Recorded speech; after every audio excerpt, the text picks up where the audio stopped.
안녕하세요. 엄지튜브입니다. 오늘은 수집형 NFT, 핫한 크립토 펑크 얘기 들어보셨죠? 비롯해서 여러 가지 NFT를 정리를 해보려고 영상을 켰습니다.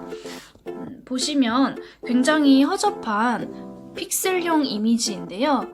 이거는 미국 라바랩스에서 2017년 6월에 시작이 되었어요. 얼마 되지 않았죠. 블록체인 NFT 역사가 길지 않기 때문에. 그래서 이게 왜 중요하냐? 지금의 크립토 예술, 그러니까 블록체인 기반의 예술, 원조격 프로젝트로 평가가 되고 있거든요.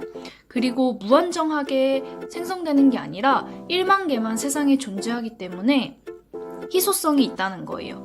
근데 이게 이 이미지를 컴퓨터 알고리즘이 자동으로 생성해내기 때문에 일종의 예술 작품으로도 볼 수 있다는 거죠. 초반에는 1000개는 제작사, 9000개는 무료 배포를 했다고 하는데요. 이 제작사 역시도 이게 이렇게까지 큰 가치를 갖게 될 줄은 아무도 몰랐을 거예요. 이걸 누가 예상을 했겠어요? 또 중요한 이유는 요즘 NFT 계약 같은 경우에는 이더리움 기반의 ERC721 표준에 따르고 있는데 이 크립토 펑크와 이 표준에 영감을 준 프로젝트로 평가를 받고 있어요. 크립토 펑크는 ERC20으로 만들었다는데요. 그 불편점들을 개선하게끔 자리를 마련해 둔 거예요. 보시면 크게 5가지 종류로 나누어져요. 사람 형태 같은 경우에는 종류가 굉장히 많습니다. 3,840개 정도 이렇게 되고 있죠. 이 중에서 맨 위에 있는 외계인 같은 경우에는 9개밖에 없어요. 세상에. 희소성이 높을수록 당연히 가치는 높아질 수밖에 없겠죠. 예를 들어보자면 레오나르도 작품 한정판 굿즈가 희소성이 있을수록 가격이 높을 거예요. 이런 것처럼 개수가 작을수록 희소성이 높아서 가치가 같이 높아진다는 점, 그런 개념이라고 이해를 하시면 좋을 것 같아요. 이 소유권은 사고 팔 수 있는 걸 블록체인에 분산 저장하다 보니까 수억 원이 오고 가더라도 믿고 거래할 수 있게 된 거죠. 관계가 있다고 했는데 이미지가 다 달라요. 보시면 비니 쓰고 있는 거, 그리고 수염 나 있는 거, 그리고 피부색도 다르기도 하고 선글라스 쓰고 있는 거, 이렇게 다 그림마다 생김새가 다 다른데 이게 모든 이미지가 다 다르기 때문에 일종의 예술 작품으로 평가가 되기도 한다는 거예요. 이 중에서 가장 가치가 높은 건 작년에 소더비 경매에서 6월에 132억 원 가량이 낙찰이 된 이 그림입니다. 크립토펑크 7523번이고요. 이렇게 숫자 4개로 1년 번호가 있어요. 왜 희소할까? 말씀을 드려보자면 일단 사람이 아니라 외계인이고요. 마스크를 쓰고 있어요. 코로나 시대에 마스크를 연관 지어서 사람들의 관심, 구미를 당기는 요소가 되지 않았을까 추측해 봅니다. 아니 그러면 도대체 저걸 사서 어디에 활용을 하는 걸까? 이걸 산 사람들은? 일단 기본적으로 SNS 프로필 사진을 이 크립토 펑크로 바꿀 수가 있습니다. 트위터 같은 경우엔 아예 NFT와 연동이 되어서 내가 구매한 NFT를 설정을 할 수가 있어요. 이거를 PFP라고 합니다. Picture for Profile 이라고 해서 이렇게 트위터 프로필 사진을 변경을 할 수가 있고요. 지금 보시는 이 계정은 미국의 유명한 래퍼 비욘세의 남편 제이지예요. 이런 유명인들이 이런 식으로 플렉스를 한다는 거죠. 요즘은 롤렉스, 람보르기니로 재력을 과시하는 게 아니라 이제는 NFT로 재력을 과시한다. 그리고 또 유명해진 게 2021년 9월에 비자사도 이걸 구매해서 앞으로 가치가 있을 것 같아서 구매를 해봤다고 해요. 이런 식으로 유명 기업들이 사들이고 자랑하기 시작하면서 일반인들 입장에서는 당연히 관심이 쏠릴 수밖에 없겠죠. 참여자들이 많아지면 시장이 커지고 가치가 높아지는 겁니다.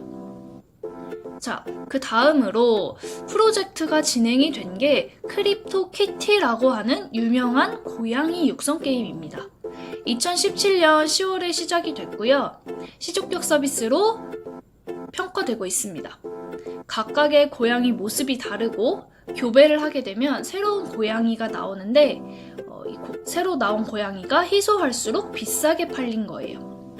이게 블록체인 몇 년 전에 아주 인기가 많을 때 엄청나게 가치가 높아지다가 2018년 코인 시장이 폭락하게 되면서 함께 인기가 추락하게 된 사례입니다.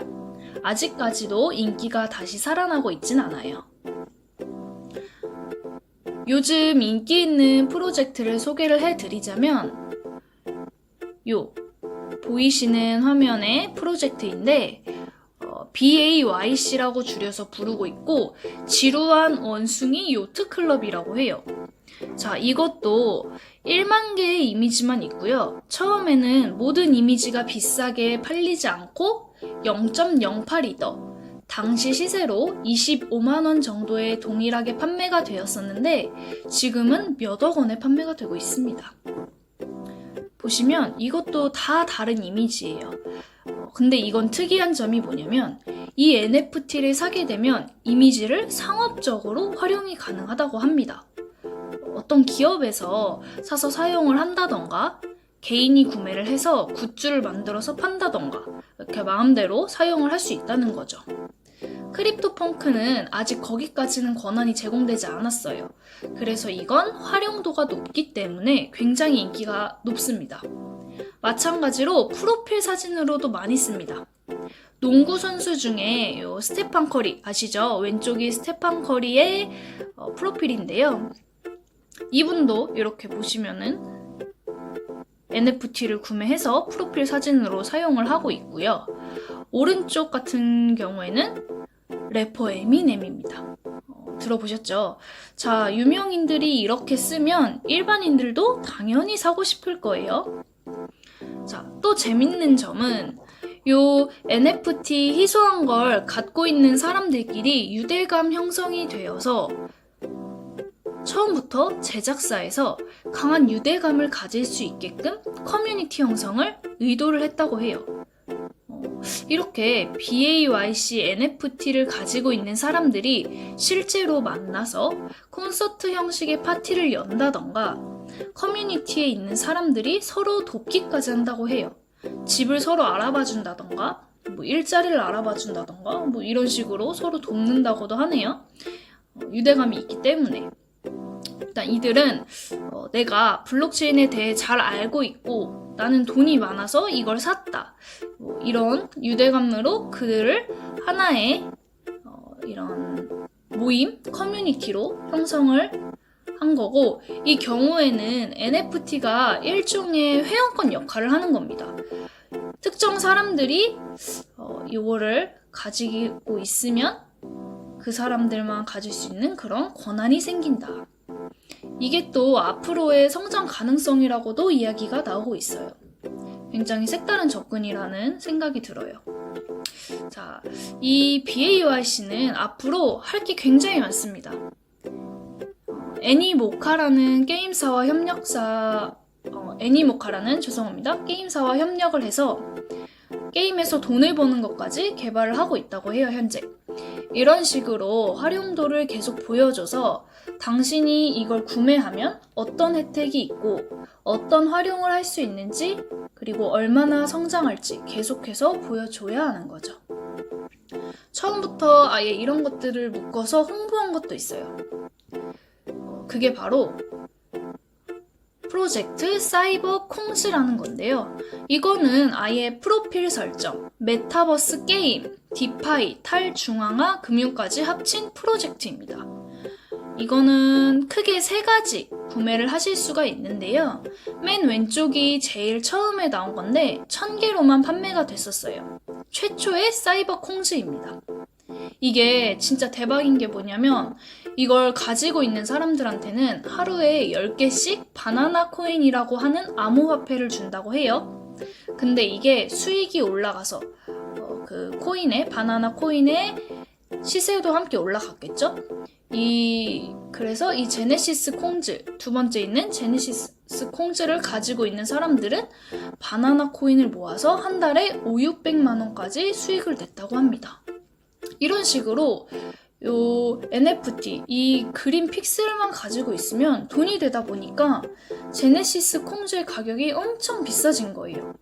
지금은 하나당 거의 1억 원에 판매가 되고 있다고 합니다.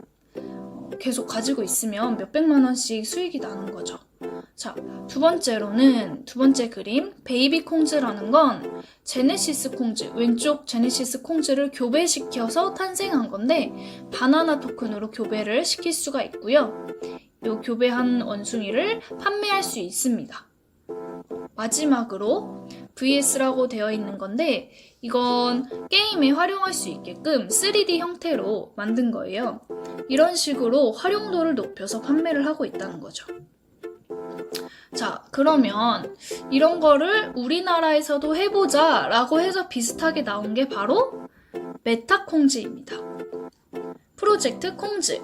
이게 유명해진 이유는 우리나라 유명한 개발자 중에서 이두희 대표가 개발에 참여해서 신빙성을 높인 프로젝트예요. 내용은 사이버 콩즈와 비슷합니다.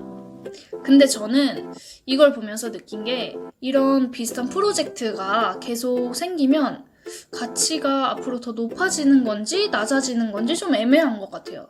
왜냐면 시장이 더 커지면 분명히 가치가 성장할 수 있을 것 같기도 하고 비슷한 게 많이 나오니까 희소성이 떨어져서 앞으로 가치가 떨어질 수 있을 것 같기도 하고 굉장히 앞으로의 행보가 궁금한 그런 시장입니다. 자, 이게 아주 대표적인 콜렉터블한 프로젝트들이고요. 이런 것뿐만 아니라 되게 유명한 사건들 있잖아요. 잭 도시가 트위터에 쓴 문장 한 줄이 33억에 팔리기도 하고 알파고를 이긴 이세돌의 신의 한 수 기구가 2억 5천만 원에 팔리기도 하고 또 에이프통신에서 가지고 있는 유명한 역사 사진을 NFT로 판매한다고 해요. 소유권을 아주 팔아먹으려고 사람들이 혈안이 된 것 같아요. 그래서 이렇게 인터넷으로 돌아다니는 재밌는 짤들도 무려 6억 6천만 원에 판매가 됐습니다. 이거 다들 NFT에 관심이 있으시다면 한 번쯤 보신 그림일 거예요. 이거를 소유권을 가지게 되시면 너 이거 짤 알지? 그거 소유권 나야. 내가 비싸게 팔까 너한테? 이런 식으로 거래가 된다는 거예요. 자꾸 유명한 건 비싸지잖아요. 일반인들이 못 사니까. 그래서 어떤 게 나왔냐? 또 이거를 쪼개서 구매를 할 수 있는, 왜냐면 가치가 하도 높아지다 보니까 담보를 맡겨서 코인을 배출해낼 수 있는 담보대출 서비스까지 생겨났어요. 자, 정리를 해보자면 이런 수집용 NFT 같은 경우에는 가상의 희소성을 만들어내서 수집 욕구를 자극을 하는 거고요. 유명인, 유명 기업의 참여로 인해 언론의 관심으로 가치가 높아지고 그리고 부를 자랑할 수 있는 새로운 수단이 됐죠. 그리고 부뿐만이 아니라 구매하기도 굉장히 어려워요. 민팅 시간에 보면은 2초 컷, 3초 컷 이래요, 지금. 이런 걸 구매한다는 거는 블록체인의 새로운 시대를 열고 있다는 자부심, 그리고 내가 이 블록체인 메타버스 잘 알고 있다는 이런 자부심, 티를 낼 수 있는 수단이 될 수 있습니다. 이 NFT가 일종의 디지털 회원권 역할을 한다고 말씀을 드렸잖아요. 강한 유대감을 형성할 수 있는 커뮤니티 역할, 그리고 여러 가지 콜라보를 통해 활용도 확대와 그에 따른 가치가 상승되고 있다고 정리해 볼 수 있을 것 같아요. 자, 이런 거 하나 가지고 있으면 우선권을 준다던가 게임에 먼저 참여할 권리를 준다던가 이런 걸 계속 홍보하고 있는 겁니다. 자, 오늘은 이렇게 수집형 NFT에 대해 특징 정리를 해봤는데요. 평소 궁금하셨던 궁금증이 어느 정도 해소되셨으면 좋겠어요. 그러면 오늘 영상은 여기서 마무리하도록 하겠습니다. 오늘도 영상 시청해주셔서 감사합니다.